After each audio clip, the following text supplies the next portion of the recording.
versus other racial groups. So it was sort of like, oh, if you, I mean, one way an African American professor was talking about this, saying that instead of us assuming that Asians are all smart or Asians are all hardworking, you know, yes, maybe they are, but you should give credit for sort of this big block of resources. Like, think of it as a step that these parents are working really, really hard to give their kids. And one of the examples around economic circumstances, Mohammed, in that article was a group of Korean parents who were actually all restaurant workers and did not have sort of, you know, like they didn't have the resources, for instance, to pay for Kumon classes or to pay for tutoring. But what they did do was they would come together for an after-school program, and they resourced one student who was doing better to be able to help the others. So they talked about how sort of that's what should be uplifted, instead of considering that they're the model minority and don't have to work hard or don't have to do anything. And I just thought that was an interesting study, because it actually gave, you know, like numbers to maybe something that a lot of us feel is already there.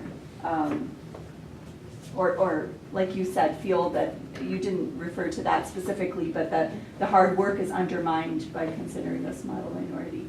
How often do you think you come in contact with Asian Americans who are really struggling for whatever reason? Do you think we're very siloed around sort of across economic lines or across educational lines, or do you think you have a pretty heterogeneous group?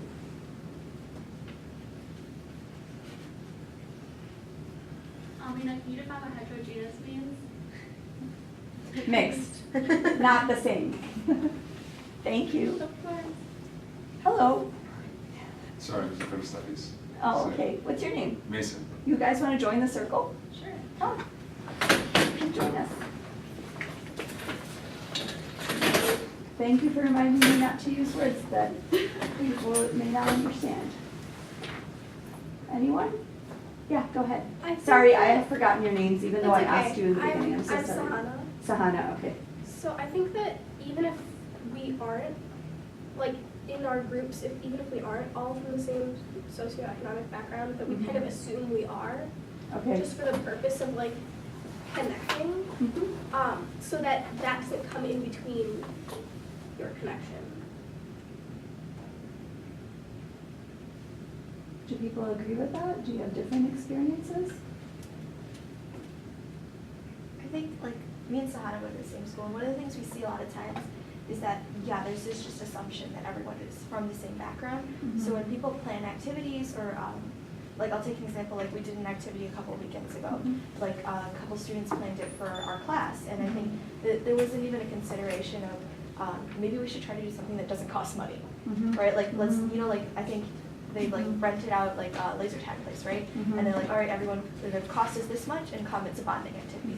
But like there was like, it wasn't even in conversation. It was just the assumption that everyone can afford it, and like everyone that's, you know, because I'm the person planning it, I can afford it. That was kind of, I think, the mentality of the creators, and then I think that's, like she said, it just doesn't get talked about. Do you think it makes a difference if someone from sort of like, you know, in your inner petals, when you have something that's that you feel has less power, do you think it makes a difference if someone like that is in the planning group? Like, do you think it automatically triggers more awareness, or do you think it depends on other things? I think it kind of depends on how willing that person is to speak out for that all the time, because it's hard to constantly be the one person that's speaking out for your whole group. So, like, sometimes that can get tiring and frustrating, that you're the only person that's able to do that. And so, it depends on the person, I guess. And so think of it from, let's see, was there one that was common for everyone? Was English speaking common for everyone in this group? Did everyone put English speaking in their petal? Yes? Okay. So if we take that one, since we all had it in common, if we are English speaking, does it make sense that if there is someone who did not have English as their first language, and we decided collectively that when you speak English fluently or it's your first language, then you hold more power, right?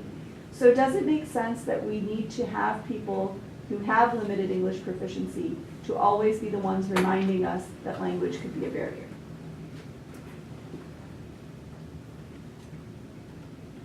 Or if we're all able-bodied, does it make sense that the person who's not is the one who's always reminding us that there needs to be, and I'm just gonna use a really open example, but like if someone is in a wheelchair, that they need to be the ones reminding us that we need the ramp.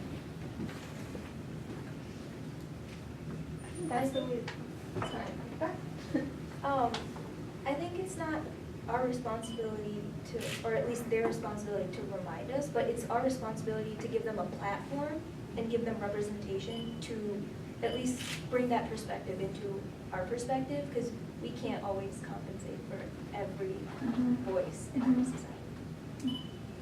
I was just gonna say, I think that's what we try to do in legislation right now, is where we elect a person and then everyone stands on their own platforms and tells them, this is what we want, this is what we want, this is what we want. And then they're like, okay, and now I have to take all of these opinions and try to implement it, as opposed to, well, we need a representative of every group instead of, like Kushbu said, giving people platforms to create the communication so that way they can implement policies that they know are more cognizant of the group that they are affected. That's helpful. No, so the point of this exercise, I'm sorry if you found it boring or redundant, but the point of it was that hopefully we would come to some recognition of the power we do hold and the places where we sort of agree that other groups hold power, but that I think the challenge for us is that where we hold power, we not mimic the things that upset us in the group, like where we don't hold power. So if you're a female and you think that that gives you less power, but you're also English speaking. So in that realm, think about the things that upset you that males perhaps do and try not to replicate them. And that was the point of the discussion. I hope that came across, and I appreciate you guys coming. And I'm sorry that this was so short, because I feel like some people didn't get to participate. And I'm sorry about that, but I hope that you felt comfortable to participate if you wanted to. And the way this links to my organization is that if people are uncomfortable with the concept of power or building power or using power in constructive ways, then there's a direct correlation to that and not participating in the civic process. So, and your generation is the generation that we're hoping will not be part of the current generation from 19 to 29 that has the lowest participation sort of across the board in any kind of civic engagement. And I loved meeting all of you, and please keep in touch. Is it okay if we send you emails about our programming? Yes? Okay. I should have asked that. Is there anyone who wants to opt out? I don't want to force it on you either. If you want to opt out, just put a cross against your name on the sign-in sheet. And did the sign-in sheet get to everybody? I have the sign-in Okay. Thank you. Oh, great, that's fine. Sorry. And can we put the markers back, I guess, in the front of the room? Yeah, for the next, are you doing other workshops again? Yeah? Once you guys put all the markers back and everything, you can head back down to auditorium C on the first floor Thank where we you. were. Nice meeting you. Also, if you guys want to talk about APIAVote mission again, also you can talk to me. So. Yes, I should have said that. So Steffi is a star organizer with APIA and does all the stuff that nobody else wants to do. Is that true? No, she's the creative person who's like, let's do this for the website. And it's like, yes, please, let's do it. So you can talk to Steffi more about the organization. And Mohammed, I think Mohammed's sticking around too. Yes. Yes. You can all complain about me too. It's perfectly transparent. I swear. We'll talk later. I love you. I'm just